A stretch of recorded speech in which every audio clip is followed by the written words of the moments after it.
लफंगों का संगठन है जो इस देश में सबसे ज्यादा गाय के नाम पर, लव जिहाद के नाम पर या हिंदू धर्म की बेइज्जती के नाम पर मुसलमान और दलितों को कत्ल करते हैं, जलाकर मार देते हैं, रेप करते हैं। ये उनका एक संगठन है और ये विश्व हिंदू परिषद का संगठन है। उसका आरएसएस के दस्तावेजों से मैं अभी आऊंगा उस पर, लेकिन पहले जरा सा मैं एक भूमिका की बात आपको बता दूं। इस देश में जितने सांप्रदायिक दंगे हुए हैं अभी पिछले 20 साल के अंदर, खासतौर पे बाबरी मस्जिद के घटना के बाद, इस देश के अंदर जो मुसलमान लड़कियों के साथ बुरा हुआ है, वो लव जिहाद के नाम पर या लैंड जिहाद के नाम पर या जो कुछ भी है, उसमें बजरंग दल के लोग गिरफ्तार हैं। बजरंग दल के लोग जिम्मेदार हैं। उसमें फादर ग्राहम स्टेन और उनके 2 छोटे बच्चों को जलाकर मारने में भी इनके लोग जिम्मेदार माने गए थे। आरएसएस की सारी दुनिया में मुसलमानों को खत्म करने के लिए, ईसाई जो मल्टीकल्चरलिज्म में यकीन करते हैं उनको खत्म करने के लिए, जो जायनिस्ट क्रिश्चियन है, राइटिस्ट क्रिश्चियन है, वो तो इनके साथ हैं कि आरएसएस साउथ एशिया में, ये हमारा जो इलाका है, भारत, पाकिस्तान, श्रीलंका वगैरह, इसमें जो फांसीवादी बुद्धिस्ट संगठन है, फांसीवादी जो वहाँ के मुसलमान और ईसाइयों को मार रहे हैं, मस्जिदों को जला रहे हैं, उनकी औरतों को रेप कर रहे हैं म्यांमार में और श्रीलंका में, उनके साथ आरएसएस की बड़ी जबरदस्त नेटवर्किंग हो रही है।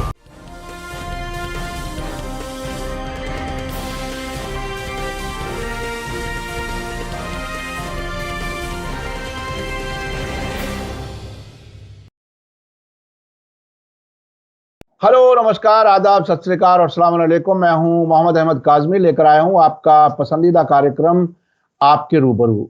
मीडिया स्टार वर्ल्ड की तरफ से बहुत जानकार लोगों से आपकी मुलाकातें कराई जाती हैं।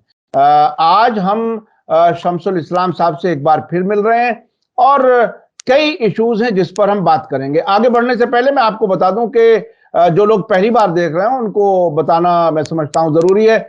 शमसुल इस्लाम साहब एक लंबे वक्त से बहुत सी उन्होंने किताबें लिखी हैं। किताबों के कुछ टाइटल्स मैं आपको बता देता हूं। Hindu nationalists and RSS, Hindutva Savarkar unmasked यानी चेहरे से पर्दा उठाया, Muslims against partition of India, know the RSS यानी आरएसएस के बारे में जानकारी हासिल करो, undoing India the RSS way, RSS way का तरीका भारत को अनडू करने का यानी फिर से खराब करने का, तोड़ने का, जो भी आप उसके माने निकाल सकें, freedom movement and RSS a story of betrayal यानी फ्रीडम मूवमेंट में आरएसएस का क्या रोल है और कहानी गद्दारी की है, बिट्रेयल की है।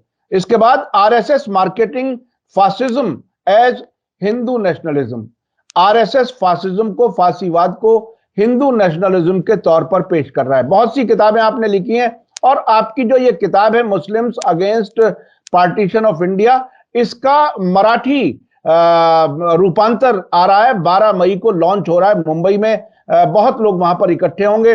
तो ये एक लंबे अरसे से आप काम करते आए, हजारों आर्टिकल्स अखबारों में छप चुके हैं और आप हैं निशांत स्ट्रीट थिएटर ग्रुप के फाउंडर, जो थिएटर के जरिए बहुत से सोशल पॉलिटिकल इश्यूज पर लोगों को बहुत ही मुस्बत तरीके से पैगाम देते हैं।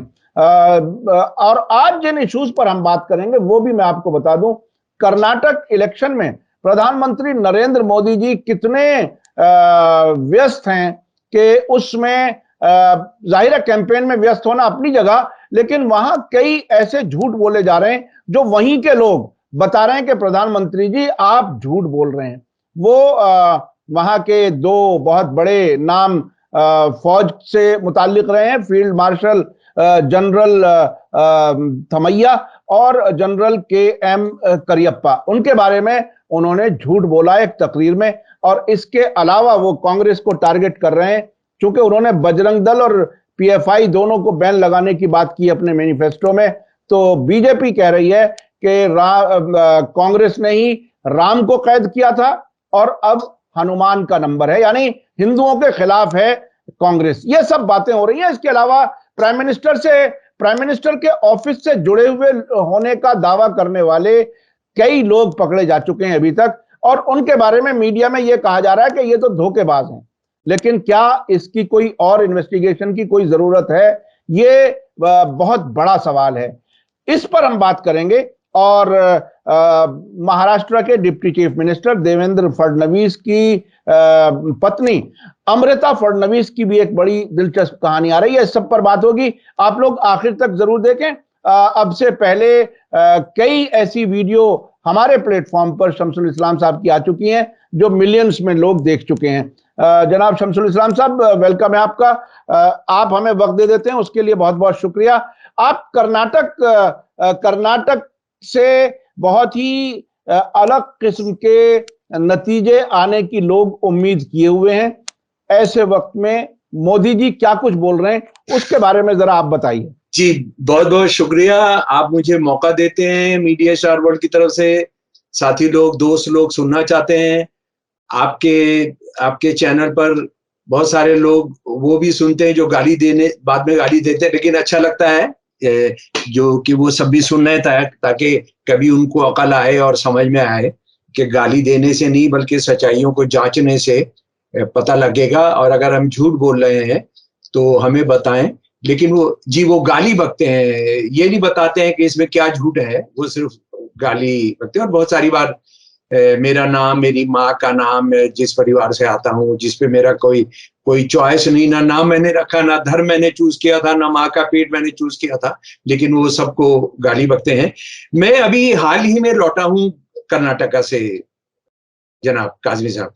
जी। और वहां जो बोला जा रहा है मोदी साहब के, जिनको आप ये कहें कि वो बस्ता उठाने वाले या उनके चप्पल ढोने वाले लोग हैं, वो ये कह रहे हैं कि मोदी तो देखिए, मोदी तो बिल्कुल डेवलपमेंट पर बात करते हैं, मोदी तो किसी दूसरी चीज पर बात ही नहीं करते हैं। लेकिन वहां मोदी खुद और मोदी के जो खास दायां बायां हैं, दाएं बाएं जो हैं, और कम से कम एक तो है जो दायां भी है और बायां भी है, वो अमित शाह। वो जो कुछ वहां पर बोल रहे हैं वो इतना शर्मनाक है कि देखिए, मुसलमानों का हमने 4% खत्म कर दिया, 4% रिजर्वेशन खत्म कर दिया। और मजे की बात यह, कादमी साहब के 4% जो नौकरियों में खत्म किया गया, वो नौकरियां है ही नहीं। मोदी जी के राज में तो सारी नौकरियां लगभग क्या पूरे तौर पे खत्म हो गई हैं। और उसके बाद फिर जो कॉलेजेस का जो बुरा हाल है, और उसमें जो आपका रिजर्वेशन है, आप जानते हैं कि सारे कॉलेज और वो जो है प्राइवेट होते जा रहे हैं। तो सरकारी अस्पताल, सरकारी जो शिक्षा संस्थान है, उसमें कुछ बचा ही नहीं है अब। तो वो उसको खत्म करके कि हमने वो लिंगायत और वकल इगास को दे दिया, वो उस बहस में हम नहीं जा रहे हैं। और ये सब बोला जा रहा है। वहां के जो आरएसएस के चीफ मिनिस्टर हैं और दूसरे लोग हैं, वो बोल रहे हैं कि हमको मुसलमानों का वोट नहीं चाहिए, हमको मुसलमानों का वोट नहीं चाहिए, और मुसलमानों के वोट के बिना हम जीत जाएंगे। लेकिन मजे की बात यह है कि मैं एक जगह एक मीटिंग में था, गौरी लंकेश जी का जो दफ्तर है, उनको शहीद किया गया था, आप जानते हैं कि हिंदुत्ववादी लफंगो कुंडो हथियारों द्वारा। और वो हिंदू जन जागृति समिति से जुड़े हुए लोग थे, सनातन धर्म से जुड़े हुए लोग थे। वो बराबर में एक मस्जिद है। तो मैं ऐसे ही हाल पता करने के लिए नीचे आया, तो पता लगा कि कल जो है, जो एमएलए वहां से बीजेपी का, आरएसएस का, खाटी आरएसएस का है, तो वो वहां पर आया हुआ था वोट लेने के लिए। क्योंकि आप मुसलमानों को ऐसे बस आपने कह दिया छू गायब हो जा, तो ऐसे गायब नहीं हो सकते हैं। जब तक आप उनका एक एक को मार के, एक एक को खत्म करके, जैसे हिटलर ने किया था, वो उनका प्लान है, लेकिन अभी फिलहाल कि उनको खात्मा करना है, इनका सफाया करना है, वो मुमकिन नहीं हो पाया है। तो वो जब तक होगा, उससे पहले वोट तो चाहिए। तो मस्जिद के अंदर आए थे, वो मस्जिद के अंदर आए थे। और वहां मुसलमान नौजवान बच्चों ने मुझे बताया कि जब हमने कुछ सवाल पूछना शुरू किया, तो जो मौलवी साहब थे और मस्जिद की इंतजामिया कमेटी के जो चीफ थे, वो कहने लगे ये सब सवाल मत पूछो। मतलब आप शर्म की हालत देखिए कि, तो वो नौजवान बहुत नाराज थे कि हम जो है इस वजह से हम वोट देने नहीं जाएंगे। मैंने कहा इस तरह का फैसला आप मत करिए। आप जरा सा सोचिए कितना डरे हुए हैं मुसलमान, और वो बराबर डराने का कर रहे हैं। तो आप उनको ये थोड़ा सा दीजिए, थोड़ा मार्जिन दीजिए कि ये हालत है। और सभी लोग डरे हुए हैं, उस डर से बाहर आना है। उससे परेशान नहीं होना है, लेकिन आपको इसको अपनी जीत समझिए कि जो एक मस्जिद देखना नहीं चाहते, उस मस्जिद में वो आया है बंदा और वो कह रहा है कि जनाब मैं आपकी आपकी मसाइल सुनना चाहता हूँ। हाँ, ये मसाइल पर मुझे आपको एक बात याद आ गई। ये मसले का समस्या का प्लूरल होता है मसाइल। जी जी जी जी। दिल्ली एयरपोर्ट की है 6-7 साल पहले का वाकया है। मुसलमान 2 भाई उतरे, गल्फ से आए थे वो नौकरी करके, तो एयरपोर्ट की बड़ी खराब हालत थी, कहाँ जाएं किधर जाएं पता नहीं लग रहा था। तो वो एक भाई दूसरे भाई से कह रहा था कि इस एयरपोर्ट पर बड़े मसाइल हैं। तो एक राष्ट्रवादी बैठे थे बराबर में, एक हिंदुत्ववादी भक्त बैठे थे, तो उन्होंने कहा ये मिसाइल की बात हो रही है। वो जाके पूरा एकदम सिक्योरिटी को बताया मिसाइल की बात हो रही है। उनको 2 दिन तक पीटा गया था भाई साहब, उन दोनों भाइयों को। ये खबर ये और किस तरह से वो बेचारे छुटे थे कि ये मसाइल जो है ये मिसाइल नहीं है, ये मसाइल है। तो ये इस देश की इस जगह, अब 4-5 साल पहले की बात है, आज तो वो कहाँ पहुंच चुका है। एक बड़ी कंपनी है कपड़े की, उसने जश्न लिबास बना दिया। जश्न उर्दू का लफ्ज है, तो वो जश्न पर कितना हंगामा हुआ था और फैब इंडिया के खिलाफ क्या क्या हुआ था, हम सब इस बात को जानते हैं। तो ये जाहिल गवारों की जमात है। लेकिन ये जो जाहिलपन है, इसको बढ़ाने के अंदर हमारे बीजेपी के जो टॉप लीडर है वो भी कुछ कम रोल अदा नहीं कर रहे हैं। और वो इंपॉर्टेंट जो हमारे प्रधानमंत्री जी जो खुद बोल रहे हैं, उस पर आने से पहले मैं आपको बताना चाहता हूं, जो मैं बहुत बार बता चुका आपके चैनल पर भी, लेकिन फिर बताना चाहता हूं कि इस दुनिया के अंदर कोई ऐसी जगह है, ऐसा गुरुकुल है, ऐसा विश्वविद्यालय है, ऐसी यूनिवर्सिटी है जो झूठ बोलने की ट्रेनिंग देती है, जो झूठ बोलने की महत्तम डिग्रियां देती है, जो अफवाह फैलाने की डिग्री देती है, जो हथियारों को पूजने की रस्म अदा करती है, वो आरएसएस है। और वो क्या क्या झूठ बोल सकते हैं, उसका कोई उसकी लिमिट नहीं हो सकती है। और दोगलापन तो आरएसएस के बारे में, दोगलापन या दोगले को 4 गुना या 5 गुना कर दो, वो तो पानी मांगने लगेगा इनके सामने, आरएसएस के सामने और आरएसएस के लीडर्स के सामने। अभी जो उन्होंने सारी दुनिया के ज्ञान के अंदर जो वृद्धि की है, वो जरा सुन लीजिए। वो क्या करते हैं कि इलाके की छोटी छोटी बातों को उठाते हैं। हाँ। इस देश के 2 महानतम मिलिट्री ऑफिसर्स रहे हैं, जिन्होंने सारी दुनिया के अंदर, दूसरे वर्ल्ड वॉर के अंदर भी, क्योंकि आजाद होने से पहले वो दोनों सैनिक बड़े अधिकारी जो थे वो अंग्रेजी सेना में काम करते थे। दूसरे वर्ल्ड वॉर में उन्होंने बहुत जबरदस्त रोल अदा किया था। उन्होंने कश्मीर पर पाकिस्तान का कब्जा ना, उसमें बड़ा जबरदस्त रोल अदा किया था। और उसको उन्होंने, मोदी जी ने उनको बता दिया। कर्नाटका के लोग थे, और कर्नाटका के लोगों को देखो, नेहरू और कांग्रेसी नेताओं ने कितनी बेइज्जती की थी, कितना उनका अपमान किया था। और जो झूठ बोले हैं जरा उसको सुन लीजिए। उन्होंने पहले कहा कि फील्ड मार्शल के.एस. थिमैया साहब को जब वो सन 1948 में कमांडर इन चीफ थे भारत की सेना के, तो उनको नेहरू ने उनकी बहुत बेइज्जती की थी। और उस वक्त में जो डिफेंस मिनिस्टर थे कृष्णा मेनन, उन्होंने उनको मजबूर कर दिया था, उनको इस्तीफा देना पड़ा था। अब बताइए, आरएसएस की शाखा में जो उन्होंने सीखा है, उनको पता ही नहीं है कि सन 1948 में वो चीफ नहीं बने थे, सन 1957 में बने थे चीफ। जी, यानी कितने साल पहले बाद में बने थे? 9 साल के बाद। जी। और वो सन 1961 तक चीफ रहे थे। सन 1948 में इन्होंने कश्मीर पाकिस्तान के हाथ में जाए, उसके लिए जबरदस्त हिस्सेदारी की थी। और आप जानते हैं कि मेजर उस्मान वगैरह कैसे वो लेकर सबसे पहला टैंक लेकर पहुंचे थे।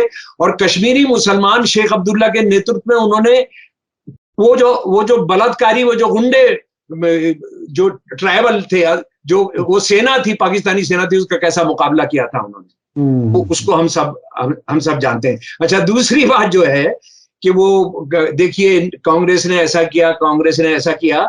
उस वक्त में कृष्णा मेनन डिफेंस मिनिस्टर नहीं थे, बलदेव सिंह डिफेंस मिनिस्टर थे। कृष्णा मेनन तो डिफेंस यानी प्रधानमंत्री पूरा झूठ बोल गए ये कहते हुए कि मैं नई नस्ल को इस प्रधानमंत्री, ये जो भी प्रधानमंत्री है, इनको पहली क्लास में, बल्कि जो किंडरगार्टन के अंदर जो सबसे छोटी क्लास होती है ना, क्या होती है वो, प्रिपरेटरी होती है, क्या होती है, प्रिपरेटरी होती है, उसके अंदर इनको भेज दिया जाना चाहिए। जी जी। कृष्णा मेनन 1957 से लेकर 1962 तक रहते हैं डिफेंस मिनिस्टर। बलदेव सिंह जी उससे पहले, बलदेव सिंह जी डिफेंस मिनिस्टर रहते हैं 1947 से लेकर 1952 तक। और जहां तक नेहरू या कांग्रेसी आगे आने वाले मंत्रिमंडलों का उनकी बेइज्जती का सवाल है, इनको पद्म भूषण दिया जाता है 1954 के अंदर जनाब। यानी उसी शख्स को पद्म भूषण सरकार देती है और मोदी जी कहते हैं कि बहुत अपमानित किया। ये हाँ, ये नेहरू का राज है। हाँ, नेहरू का राज है। अच्छा, उसके बाद एक और बड़ा झूठ, मतलब मैं आपसे कह रहा हूं कि किन किन बातों के ऊपर डिफेमेशन केस होता है, लेकिन सारे कर्नाटक के लोगों ने डिफेमेशन केसेस अपना हिंदू हृदय सम्राट और विश्व गुरु बनाने वाला ये जो शख्स है, इस पर करना चाहिए। फील्ड मार्शल केएम करियप्पा जी, आप जरा मोदी जी का भाषण सुन लीजिए जो वो बोल रहे हैं। उसकी सबसे शर्मनाक बात, इनके बारे में जो झूठ बोल रहे हैं और इनको जो नेहरू को और उनको कांग्रेस को बदनाम कर रहे हैं वो तो छोड़ दीजिए। ये कह रहे हैं सन 1962 भारत और चीन की जो घटना हुई थी, हमला हुआ था, नहीं बोल रहा है प्रधानमंत्री। जी जी चीन ने जी भारत पर हमला बोला है, ये नहीं बोल रहा है। जी जी जी। ये चीनी दलाल, चीन को प्यार करने वाला, चीनी प्रधानमंत्री को, चीनी राष्ट्रपति को अपने घूमने ले जाने वाला, कहां कहां घुमाने वाला, इसको सैर कराने वाला, इसके साथ झूला झूलने वाला, कह रहा है, शब्द इस्तेमाल कर रहा है 1962 भारत और चीन की घटना, दुर्घटना भी नहीं कह रहा। जी जी जी जी। ये देखिए, ये मुल्क का प्राइम मिनिस्टर जिसको देश का प्रेम बिल्कुल पूरी तरह से भरपूर होना चाहिए, लद्दाख वाले मामले में एक बार भी चीन का नाम नहीं लिया, अरुणाचल प्रदेश के मामले में एक बार भी चीन का नाम नहीं लिया। खबरें ये हैं हजारों मील जमीन पर कब्जा किया हुआ है। चीन हमारा दुश्मन है, हमारा प्रधानमंत्री ये बोलता ही नहीं है, हमारा डिफेंस मिनिस्टर बोलता ही नहीं है, हमारा नेशनल सिक्योरिटी एडवाइजर बोलता ही नहीं है। और वो सच में दोस्त हैं, जो कम्युनिस्ट नाम के जो नेता हैं वहां के, क्योंकि पिछले 7-8 साल के अंदर चीन के साथ भारत की 300 गुना व्यापार बढ़ गया है। हम जो इंपोर्ट कर रहे हैं 300 गुना बढ़ गया है भाई साहब, 300 गुना। जी, बहुत बड़ा होता, बहुत होता है साहब ये। जी जी। और कहीं 5-7% भी ऊपर नीचे हो जाता था। ये वो क्या कह रहे हैं कि उनके साथ इतनी बेइज्जती की, उनको वो बेचारे पागल हो गए थे और ये हो गए थे। अब जरा सा बताइए कि नेहरू सरकार ने उनको भारत का सबसे पहला कमांडर इन चीफ बनाया था आर्म फोर्सेस का जी। उसके साथ ही साथ उस जमाने में ये एक अभी जो director general of military services होता था वो नहीं होता था, लेकिन तीनों जो कमान होती है हमारी, नेवी, एयरफोर्स और आर्मी, इन तीनों का एक वो होता था चेयरमैन, वो चेयरमैन थे। ये चेयरमैन, यानी ये सिर्फ आर्मी के कमांडर इन चीफ नहीं थे, बल्कि वो जो ज्वाइंट कमेटी थी उसके चेयरमैन, जैसे चीफ ऑफ स्टाफ कहते हैं, जैसे आजकल। जी जी जी, वो थे, चीफ ऑफ स्टाफ थे। और उसके बाद ये है कि आप मतलब क्या करेंगे। पहले तो हम ये कहते थे कि जो झूठ बोलता है, बहुत झूठ बोलता है, उसको चेचक हो जाती है, या तो उनको हाथ में राज है। इनको राजीव गांधी ने सन 1986 में फील्ड मार्शल बनाया, भारत का पहला फील्ड मार्शल। ये फील्ड मार्शल असल में अंग्रेजों के जमाने का एक वो है, अंग्रेजों के जमाने का जो महंतम होता था उसको फील्ड मार्शल कर देते थे। ये कमांडर इन चीफ से भी बड़ी चीज होती थी। और भाई साहब, ये फील्ड उसके बाद 1954 से 56 तक इंडिया के हाई कमिश्नर रहे ऑस्ट्रेलिया और न्यूजीलैंड के अंदर। बताइए, जिनको कह रहे हैं वोट लेने के लिए वहां के लोगों को भटका करके कांग्रेस के खिलाफ बनाने की कोशिश कर रहे हैं, जो पिछले दिनों कई ऐसे सर्वे आ चुके हैं जिसमें बीजेपी के हारने की बात कही जा रही है। तो इतने इतने ज्यादा बौखलाए हुए हैं। मैं अगला सवाल पे जाऊं, इससे पहले वो वीडियो आप लोग देख लीजिए जो मोदी जी ने उन्होंने बोला। 48 में पाकिस्तान से युद्ध जीता फील्ड मार्शल जनरल थिमैया जी के नेतृत्व में, लेकिन उस पराक्रम के बाद कश्मीर को बचाने वाले जनरल थिमैया का उस समय के प्रधानमंत्री नेहरू और उस समय के रक्षा मंत्री कृष्णा मेनन ने बार बार अपमान किया था, और इसी के कारण जनरल थिमैया को अपने पद से सम्मान के खातिर इस्तीफा देना पड़ा था। मैं कर्नाटक की नई पीढ़ी को बताना चाहता हूं। और दूसरी बात यह है कि इस तरह के शर्मनाक झूठ वो पहले भी बोल चुके हैं। वो दो भक्ति काल के दो पोएट थे, कबीर और एक और मैं वो जगह भूला हूं, मगहर के पास किसी जगह में, और वो कह दिया था कि गुरु नानक को एक साथ बैठकर मीटिंग की थी उन्होंने, और वो सैकड़ों साल का अंतर था। अच्छा शमसुल इस्लाम साहब, आपके पास बहुत चीजें बताने के लिए होती हैं, हमारा भी दिल चाहता है लंबी बात करें, लेकिन अभी मैं उस पर आना चाहता हूं। ये इसी कैंपेन के दौरान ये भी कहा जा रहा है प्रधानमंत्री जी की तरफ से, बीजेपी की तरफ से, कि ये जो बजरंग दल पे पाबंदी लगाने की बात कांग्रेस के मैनिफेस्टो में कही जा रही है, कांग्रेस ने पहले राम को कैद किया, जिसका वो जिक्र करते हैं अयोध्या के बारे में, और अब हनुमान पे पाबंदी लगाने का वक्त आ गया। लोगों को इस तरह से भड़काने की कोशिश की जा रही है। क्या कुछ है, मतलब क्या वाकई आप पता नहीं कैसे मेरे दिमाग में जो चल रहा होता है जांच लेते हैं भाई। आप तो कोई नजूमी का धंधा शुरू कर दीजिए, मुझे लग रहा है। मैं अभी आपको यही बताने जा रहा था कि हमारे प्रधानमंत्री एक और बड़ा झूठ जो बोल रहे हैं वो हनुमान जी को लेकर बोल रहे हैं। एक आरएसएस का लफंगों का संगठन है जो इस देश में सबसे ज्यादा गाय के नाम पर, लव जिहाद के नाम पर या हिंदू धर्म की बेइज्जती के नाम पर मुसलमान और दलितों को कत्ल करते हैं, जलाकर मार देते हैं, रेप करते हैं। ये उनका एक संगठन है, और ये विश्व हिंदू परिषद का संगठन है। उसका आरएसएस के दस्तावेजों से मैं अभी आऊंगा उस पर, लेकिन पहले जरा सा मैं एक भूमिका की बात आपको बता दूं। इस देश में जितने सांप्रदायिक दंगे हुए हैं अभी पिछले 20 साल के अंदर, खासतौर पे बाबरी मस्जिद के घटना के बाद, इस देश के अंदर जो मुसलमान लड़कियों के साथ बुरा हुआ है, वो लव जिहाद के नाम पर या लैंड जिहाद के नाम पर या जो कुछ भी है, उसमें बजरंग दल के लोग गिरफ्तार हैं, बजरंग दल के लोग जिम्मेदार हैं। उसमें फादर ग्राहम स्टेन और उनके 2 छोटे बच्चों को जलाकर मारने में भी इनके लोग जिम्मेदार माने गए थे। और ये मैं आपको बता दूं, एक कितनी शर्मनाक बात है कि हनुमान जी को एक गुंडों के संगठन से जोड़कर आप कह रहे हैं कि आपने हनुमान जी को बंद कर दिया, आप हनुमान जी को भी ताला लगा रहे हैं। अरे अब तो प्रधानमंत्री जी रैली की शुरुआत कर रहे हैं वहां पे, जय बजरंग बली की कह करके।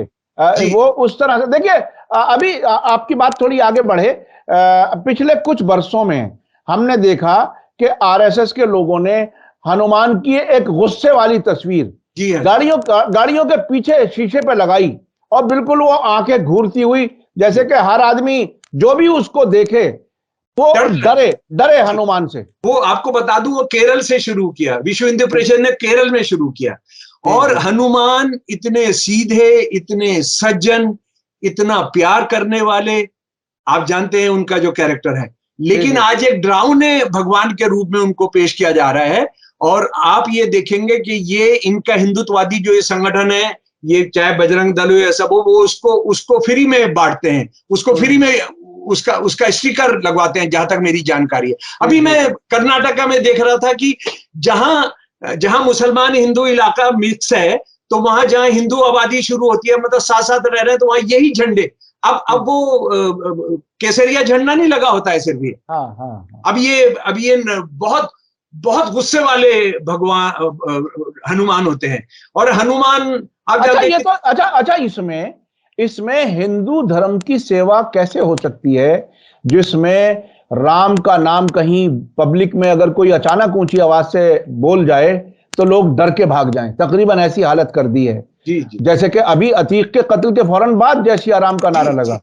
अब हनुमान को भी दिल्ली यूनिवर्सिटी के अंदर पिटाई कर रहे हो बच्चों की, मस्जिद को जला रहे हो, मुसलमानों की दुकानों को जला रहे हो, दलितों की पिटाई कर रहे हो, ये जय श्री राम बदकिस्मती से वो नारा बन गया है। और वो इनका लिंक बताता है, वो सीधा लिंक बताता है। तो मैं जरा सा जो आपको बताना चाह रहा था कि हनुमान बहुत प्यारे हैं। जैसे मेरे घर में भी हनुमान जी की मैं मूर्ति इस तौर पर रखता हूं कि एक आर्टिस्ट और उसके तौर पर मुझे वो एक ऐसे भगवान जो एक प्रकृति के साथ जुड़ा हुआ एक व्यक्ति है ना, एक कैरेक्टर है, एक जीव है, ठीक है। तो जैसे गणेश मुझे देखने में बहुत अच्छे लगते हैं, है ना, गणेश मुझे बहुत अच्छे लगते हैं।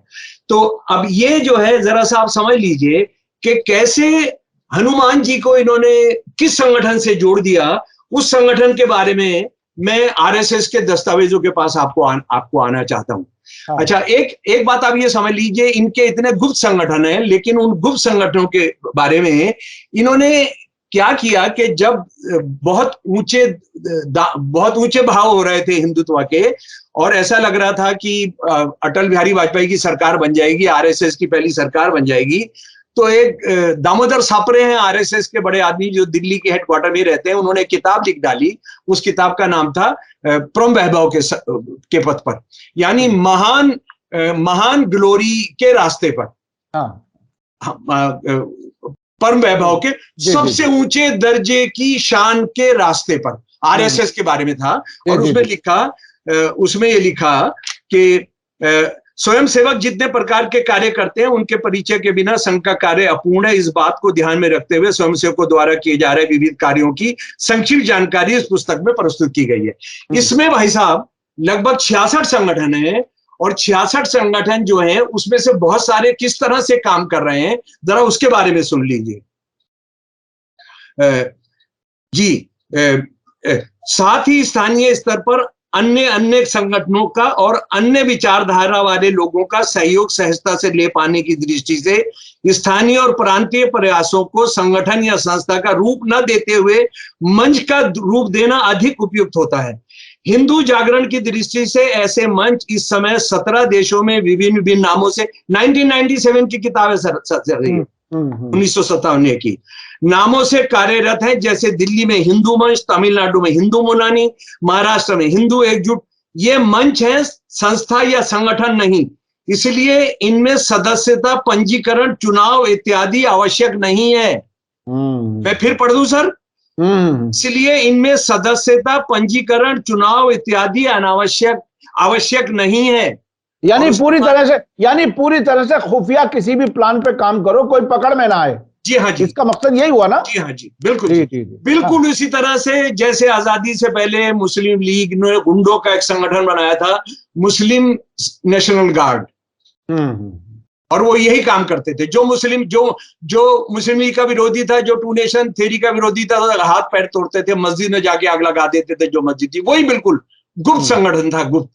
सरकार का ये कहना था, मतलब जो उनकी मेंबरशिप सरकार को पता थी 2000 है, ये कहते थे, मुस्लिम लीग के नेता कहते थे 80,000 है हमारी ये तादाद। तो आप ये समझ सकते हैं। अच्छा, अब ये देखिए, ये वैसे जो इस किताब के अनुसार, ये जो मैंने किताब आपको सुनाई है, उसका 20 नंबर, 21 नंबर, 22, 23 पेज है विश्व हिंदू परिषद तक।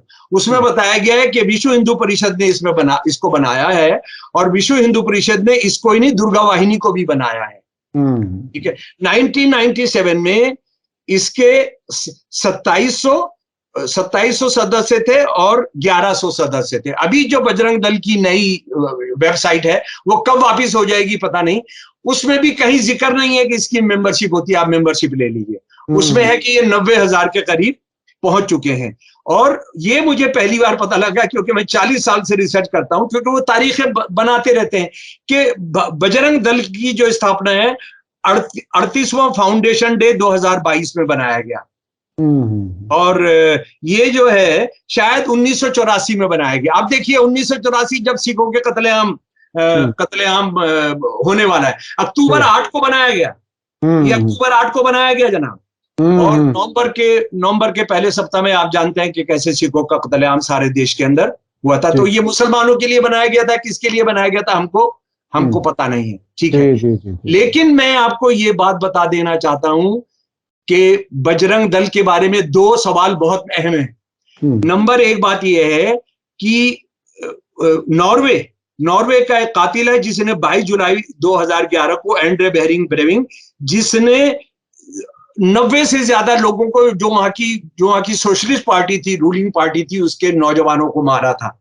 और उसने लगभग 1518 शब्दों का मैनिफेस्टो लिखा था, जिसमें 105 या 102 शब्द आरएसएस, विश्व हिंदू परिषद, बजरंग दल और एबीवीपी पर हैं कि कैसे हमने इनको लेकर सारी दुनिया से मुसलमानों का खात्मा करना है, मल्टीकल्चरलिज्म का खात्मा करना है, हमने डेमोक्रेसी का खात्मा करना है।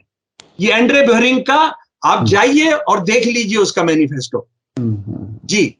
उसका ये देखिए, ये बहुत ही, ये इंटरनेशनल लिंक समझना बहुत ही जरूरी है। ये सिर्फ इतना नहीं है जितना हम अपने आसपास पड़ोस में मुल्क में देख रहे हैं, ये नेटवर्क बहुत बड़ा है। ये हम जो पिट रहे हैं ये वही उतना नहीं है, ये सारी दुनिया के अंदर फांसीवाद लाने के संगठन है।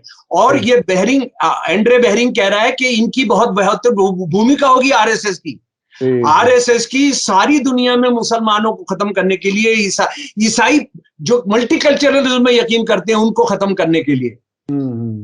जो ज़ायनिस्ट क्रिश्चियन है, राइटिस्ट क्रिश्चियन है, वो तो इनके साथ हैं। अच्छा, दूसरा एक समझ लीजिए, न्यूयॉर्क टाइम्स ने अक्टूबर 16, 2014 को एक एडिटोरियल लिखा कि आरएसएस साउथ एशिया में, ये हमारा जो इलाका है, भारत, पाकिस्तान, श्रीलंका वगैरह, इसमें जो फांसीवादी बुद्धिस्ट संगठन है, फांसीवादी जो वहां के मुसलमान और ईसाइयों को मार रहे हैं, मस्जिदों को जला रहे हैं, उनकी औरतों को रेप कर रहे हैं म्यांमार में और श्रीलंका में, उनके साथ आरएसएस की बड़ी जबरदस्त नेटवर्किंग हो रही है। The editorial has used the word network, building a network to kill Muslims and Christians in this area. तो इसका कितना, अच्छा अब जरा मैं भारत में एक बुनियादी सवाल उठा रहा हूं, और मुझे लगता है क्योंकि अभी भारत हिंदू राष्ट्र घोषित नहीं हुआ है, और अभी भारत वही संविधान है जो बाबा साहब के नेतृत्व में बना था, और मोदी साहब ने और अमित शाह ने उसी पर शपथ ली हुई है। अभी उन्होंने, वो खुद तो कह रहे हैं हम हिंदू राष्ट्रवादी हैं, लेकिन अभी वो ये नहीं कह रहे हैं कि हम तो हिंदू राष्ट्रवाद बन चुका है, ये नहीं कह रहे हैं। वो अभी शपथ उन्होंने वो ली है, अभी वो मुखौटा उन्होंने उतार कर नहीं डाला है। मैं आपसे ये कह रहा हूं, किसी ने इनसे पूछा है कि तुम्हारी मेंबरशिप कहां है? जब भी ये बलात्कार करते हैं, जब भी ये किसी को मारते हैं, जब भी किसी का कत्ल करते हैं, इनके पास सैकड़ों दफ्तर हैं, उसकी लिस्ट आप जाके, अभी जो आज सुबह भी मैंने देखी, उसमें जाके आप देख लीजिए उनके पास कितना पैसा है, उनके पास कितना कैडर है। किसी ने ये मांगा है कि भाई तुम अपनी लिस्ट सबमिट करो। जैसे मैं एक उदाहरण देता हूं, मेरी दिक्कत क्या है, पर ये भारत के प्रजातांत्रिक संविधान में विश्वास रखने के नाते मेरी दिक्कत क्या है, और ऐसे इस देश के करोड़ों लोगों की दिक्कत है। वो दिक्कत यह है कि आपने हमारे ईसाई पादरी को मारा, जो यहीं आके रहते थे, ऑस्ट्रेलियन पादरी थे जी, उनको मारा, उनके बच्चों को आपने जलाकर मार दिया। और बजरंग दल पर इल्जाम लगा, जो हमारे दोस्त भी थे, हमारे बड़े करीबी दोस्त थे, जॉर्ज फर्नांडिस वहां पर गए, और जॉर्ज फर्नांडिस मतलब दोस्त इस तौर पे कि एक रिश्ता था हमारा बहुत चीजों में लड़ने का, ट्रेड यूनियन में से, पर जब उन्होंने पलटी खाई थी तो वो दूरी हो गई थी। तो इनको भेजा अटल बिहारी वाजपेयी ने कि जरा पता करके आइए कि ये क्या है क्या नहीं। वो वापिस आया, उन्होंने कह दिया कि हिंदू जागरण मंच और बजरंग दल का इससे कोई ताल्लुक ही नहीं है। आज सुबह मैंने क्या देखा कि बजरंग दल की जो ऑफिशियल वेबसाइट है उसमें उन्होंने इनको कोट किया हुआ है, जॉर्ज फर्नांडिस को, कि उन्होंने तक ने कह दिया था कि वो नहीं है। अब मेरा यहाँ पर एक बुनियादी सवाल है, वो बुनियादी सवाल यह है, क्या आपकी कोई ऑथेंटिकेटेड लिस्ट है? यही सवाल गांधी जी की हत्या आरएसएस वाले ने नहीं की, उसका सबूत तो तभी होगा ना कि हमारे राष्ट्रपति आज हमारे हर स्टेट गवर्नर के पास, आप चीफ मिनिस्टर को मत दो, गवर्नर तो आरएसएस का आदमी है ना, उसको दे दो। हर हाई कोर्ट के पास कि ये गुजरात के आरएसएस के मेंबर्स की लिस्ट है, ये बजरंग दल की है, ये हिंदू जागरण मंच की है, और जब कोई आदमी पकड़ा जाए तो आप उससे लिस्ट से मिला लीजिए। हम कैसे जानेंगे कि आप हत्यारा, बलात्कारी, गुंडा, जलाने वाला, घरों को, धार्मिक स्थलों को जलाने वाला आरएसएस का आदमी नहीं है, हिंदू जागरण मंच का आदमी नहीं है, विश्व हिंदू परिषद का आदमी नहीं है, बजरंग दल का आदमी नहीं है? हम ये कैसे जानेंगे भाई साहब? जी जी जी, ये देखिए, ये तो जब तक सरकार ईमानदारी से काम नहीं करेगी तब तक हम इसकी उम्मीद नहीं कर सकते। आपकी डिमांड बिल्कुल जायज है, और मैं कह रहा हूं इसमें जो सबसे शर्मनाक भूमिका है वो कोर्ट्स की है।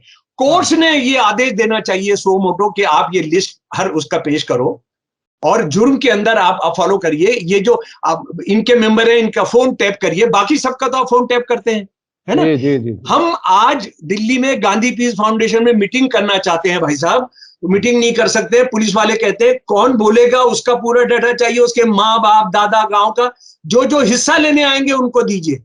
यहां बजरंग दल के नाम पर आकर गोली चला के लोगों को मार देते हैं और कहते हैं हम बजरंग दल के आदमी। हरियाणा के अंदर बजरंग दल के लोग कैसी कैसी सभाएं कर रहे हैं कि मुसलमानों का सफाया कर देंगे। वो 60 जगह जो आरएसएस की सरकार ने नमाज पढ़ने के लिए दी थी, वो नमाज नहीं होने दी उन्होंने। वहां उन्होंने नमाज नहीं होने दी थी, वहां आके पेशाब कर देते हैं, गोबर मल देते हैं और गुंडागर्दी करते हैं वहां पर। वो नहीं होने देते। अच्छा, अब दूसरी बात आ जाइए जो बहुत अहम है। मेरे को कांग्रेस पर बहुत भरोसा नहीं रहा। कांग्रेस जिंदगी में पहली बार एक काम कर रही है कि इन फासिस्टवादी संगठनों पर बैन लगाने की बात कर रही है। मैं व्यक्तिगत तौर पर बैन लगाने के खिलाफ हूं। मैं किसी पर बैन लगाना नहीं चाहता हूं। मैं कहता हूं उसका पॉलिटिकली हम मुकाबला करें।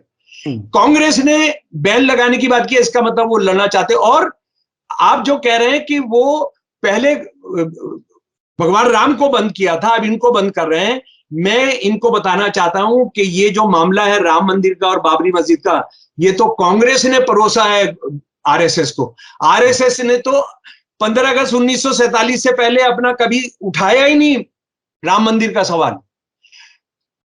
80-85 से पहले कभी राम मंदिर पर उनके अखबार में कुछ लिखा ही हुआ नहीं है।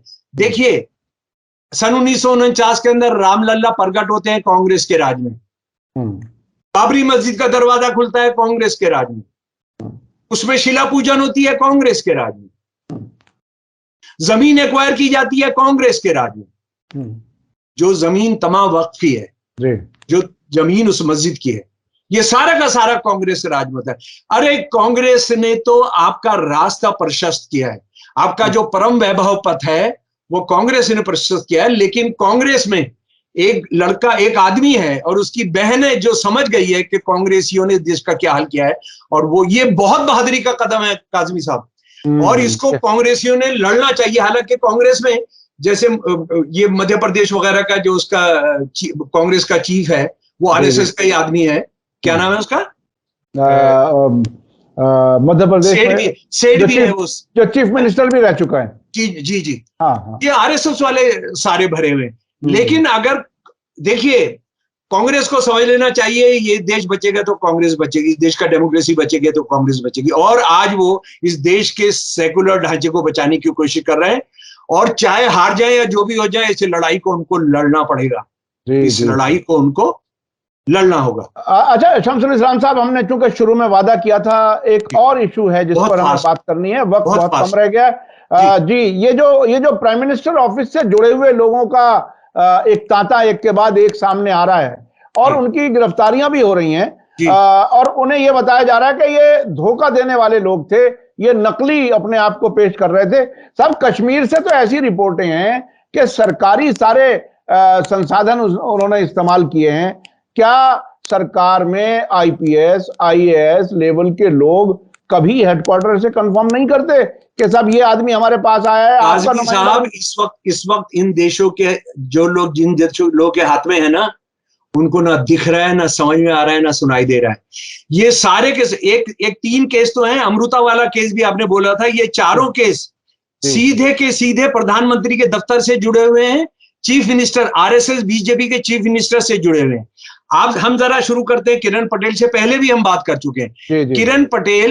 किरण पटेल का जो खास आदमी है उसका नाम है जनाब, उसका नाम है अमित पांड्या। अमित पांड्या 28 साल से चीफ मिनिस्टर के दफ्तर में, गुजरात के चीफ मिनिस्टर में, जो आरएसएस जिसमें मोदी भी है उस 28 साल में, वो हितेश पांड्या वो पीआरओ हैं, एडिशनल इंफॉर्मेशन सेक्रेटरी हैं, ठीक है। उसके बाद ये बंदा लगभग 1 साल से कश्मीर में घूम रहा है, सारी हमारी सीक्रेट जान रहा है, हमारे हथियारों के बारे में जान रहा है, सब कुछ जान रहा है, और कह रहा है कि मैं प्रधानमंत्री के दफ्तर के अंदर एक डेवलपमेंट का, मैं उसका डायरेक्टर जनरल हूं। ये खबर जहां पत्ते पत्ते पर पुलिस का आदमी बैठा है, खुफिया आदमी बैठा है, हर आदमी को उन्होंने खरीद लिया है, अमित शाह ने और एनएसए ने। वहां ये बंदा घूम रहा है, इनको पता नहीं। इसका मतलब यह है वहां जो भी कहेगा मैं मोदी साहब के यहां से आया हूं, आपको सब कुछ खुला है, आपको सब कुछ खुला है वहां पर, आपको कोई इंक्वायरी करने की जरूरत नहीं है। एग्जैक्टली बिल्कुल यही संजय राय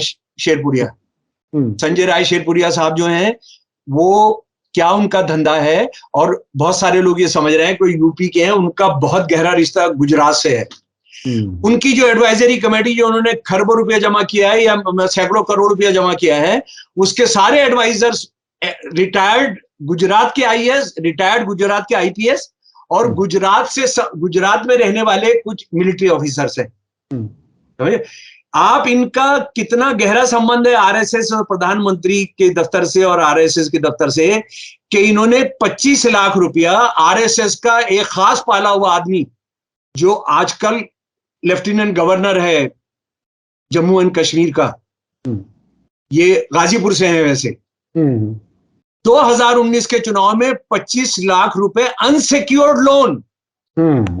अगर आप बता सकते हैं अनसिक्योर्ड क्या होता है लोन, वो नहीं तो मैं बता देता हूं जल्दी से। जी, आप बताइए। ऐसा होता है, लोन 2 तरह के होते हैं। एक, आपसे पूरा कागज भरवाया जाता है, लिखवाया जाता है, आपसे उसके गिरवी कुछ रखवाया जाता है, इसको सिक्योर्ड लोन कहते हैं। जी। और यही होता है कि जो साइन कर रहा है, अगर जिसकी देनदारी है वो नहीं देगा, तो ये सिविलियरली आप अलग अलग भी आप इसको देंगे। अगर मान लीजिए वो मर गया, जिसने लोन लिया है, आपने देना पड़ेगा, आपने देना पड़ेगा। और अनसिक्योर्ड लोन होता है, मैंने आपको दे दिया, आप दे ना दे, मेरे को इससे कोई मतलब नहीं, आपकी कोई जिम्मेदारी नहीं है। जी। भाई ये तो मैं अपने सास ससुर, अपने साले को, अपने भाई को नहीं दूंगा। ये तो बिल्कुल ऐसा होगा जब बख्शिश दे दी साहब, आप मर्जी है देना नहीं तो कोई बात नहीं, वापसी की जरूरत। सोचिए कोई दे सकता है? जी। कोई दे सकता। मैं आरएसएस के मोहन भगवत से कहता हूं कि तू मुझे 1 लाख रुपया, जो मुझे 100 रुपए तू अनसिक्योर्ड दे दे। जी। दे देना। अच्छा, इस सब में क्या एक ये सोच भी आ रही है, एक वकील हैं, काफी जाने माने वकील हैं, उन्होंने एक बात खड़ी की है, एक इंटरव्यू में मैं देख रहा था कि ये जो धोखाधड़ी के मुकदमे हो रहे हैं, जिसमें ये कहा जा रहा है कि धोखा देने वाला आदमी है और इनको पकड़ लो। दूसरा एंगल भी जो है सोचने का कि क्या वाकई प्राइम मिनिस्टर ऑफिस से ही ये लोग असाइन किए गए थे, भेजे गए थे, जिनको अब धोखे वाले केस में, जैसे 420 का एक केस होता है, तो गालिबन वो इतना बड़ा केस नहीं होता, लेकिन प्राइम मिनिस्टर ऑफिस क्या इसके लिए जिम्मेदार थी? क्या प्राइम मिनिस्टर ऑफिस नहीं भेजा था? जैसा कि आपने कहा कि कश्मीर ऐसी जगह है बहुत ही सेंसिटिव, हर चीज के लिए दिल्ली से पूछा जाता है। जी। तो क्या इतना नहीं सीधा, यानी इसका मतलब है कुछ अंडरग्राउंड, कुछ एंटी नेशनल, कुछ एंटी इंसानियत हो रहा है, और उसके अंदर आप करते हुए इसका इस्तेमाल कर रहे हैं। जिस दिन उसका भंडा फोड़ हो जा रहा है, आप कह रहे हैं हमारे से कोई ताल्लुक ही नहीं है। देवेंद्र सिंह, आपको पता है, पहले एक बंदा जो है वो देवेंद्र सिंह। अच्छा, उसके साथ एक और सुन लीजिए, 2 बहुत जल्दी से कर रहा हूं मैं। एक है विराज पटेल। ये तो गुजरात के अंदर गांधीनगर की बात हो गई। गुजरात के अंदर, गांधीनगर के अंदर एक बहुत स्मार्ट सिटी बनाई है। वहीं गुजरात में स्मार्ट सिटियां बन रही हैं। गिफ्ट सिटी है ये, 20 किलोमीटर के अंदर बनी हुई है। इसका किराया कहते हैं कि 100 स्क्वायर मीटर का 2-2 करोड़ रुपया है ये जो है, और ये सारी सरकारी कंपनियों को दिलाया गया है, और ये प्राइवेट है, ये प्राइवेट पार्टनरशिप के अंदर है ना, नफा कमाने का जो सारा धंधा है। ये विराज पटेल ने अपने आप को अनाउंस कर दिया, मैं गिफ्ट सिटी का प्रेसिडेंट हूं, उसकी मैनेजमेंट कमेटी का। अच्छा, क्या? और इसने एडवर्टीजमेंट दे दी है गिफ्ट कमेटी का। मैं गिफ्ट का पूरा नाम है Gujarat info technical electronic society, या क्या है वो, है ना। जी। और ये कहा कि हमें बॉम्बे की जो एक्टर्स हैं, बॉम्बे की जो मॉडल्स हैं, वो जो ब्रांड एम्बेसडर बनना चाहते हैं, उसमें गांधीनगर में शूट होगा, एक दुबई में शूट होगा, वो आ जाएं। कई बच्ची आ गए, इसने एक बच्ची को पसंद कर लिया, अभी एक ही बच्ची ने शिकायत की है, और बच्चियों के साथ हुआ तो हमको पता नहीं है, जरूर हुआ। उस बच्ची को इन्होंने खुद ही बलात्कार नहीं किया, लगातार 1 हफ्ते तक, और लोगों को भी कहा जाता है, इल्जाम लगाया जाता है, उनके साथ भी किया। जब उस बच्ची ने शिकायत की है, तब पता लगा कि ये साहब जो है, ये गिफ्ट के प्रेसिडेंट नहीं है, गिफ्ट के प्रेसिडेंट। और आखिर में मैं बात बता देता हूं, पहले शायद बता चुका हूं, इस देश के साथ जो मजाक हो रहा है, जो खिलवाड़ हो रहा है, और पुलिस वालों को तो, पुलिस के महकमे को तो, होम मिनिस्ट्री को तो शर्म आनी चाहिए। अमृता फडणवीस पत्नी है, चीफ मिनिस्टर थे तब उसकी पत्नी थी, अब डिप्टी चीफ मिनिस्टर की पत्नी है। वो कह रही हैं कि 2014 तक मैं किसी की दोस्त थी, उस महिला का नाम था अनिक्षा, और उसके फादर हैं अनिल जयसिंघानिया, और अभी 2022 के अंदर, नवंबर के अंदर उनको पता लगा कि उनको ब्लैकमेल किया जा रहा है। ये उनका वो बताया गया था, डिजाइनर है, कपड़ों के डिजाइनर है, वो ज्वेलरी की डिजाइनर है, ये डिजाइनर पहनकर पब्लिक प्रोग्राम से जाती थी उसको प्रमोट करने के लिए। ठीक है, 2019 तक जब ये चीफ मिनिस्टर था, ये फडणवीस, देवेंद्र फडणवीस, उस वक्त में उसके खिलाफ जुए अड्डे धोखाधड़ी के मुकदमे थे। और अभी फिर 2020 से उनका कहना है, ये मेरे दोबारा संपर्क में आ गए, ये मैडम कह रही हैं, शमसुल इस्लाम नहीं, ये अमृता जी कह रही हैं, जी, है ना। अमृता गिरफ्तार नहीं हुई है, फडणवीस, देवेंद्र फडणवीस गिरफ्तार नहीं हुए हैं। डिप्टी चीफ मिनिस्टर हैं साहब। क्यों गिरफ्तार होना चाहिए, मैं आपको बताता हूं। जिस वक्त सारा मस्जिदों के बाहर बम फूटे, ये सब हुआ, तो गुजरात के अंदर मोहन भगवत ने एक भाषण किया कि ये सारे लोग जो बम फोड़ने में पकड़े गए हैं, ये हमारे यहाँ आए थे, और हमने उनसे कहा कि तुम्हारे लिए जगह ठीक नहीं है। कई छोड़कर चले गए और कई सुधर गए। तो मैंने आईबी को चिट्ठी लिखी थी भाई साहब। मैंने आईबी से कहा था कि सबसे पहले तो आपने इनसे लिस्ट लेनी चाहिए ना, कि जो इनकी किन से बात हुई थी। भाई वो कौन कौन, उनका भाषण है कि जिन्होंने बम फोड़े उनमें से कई लोग।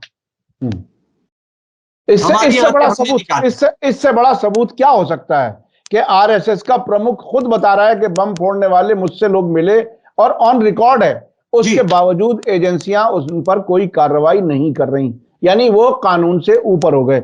बहुत बहुत शुक्रिया शमसुल इस्लाम साहब, आपसे बात करने में हमेशा बहुत से एंगल से, बहुत ही गहराई से इंफॉर्मेशन मिलती है।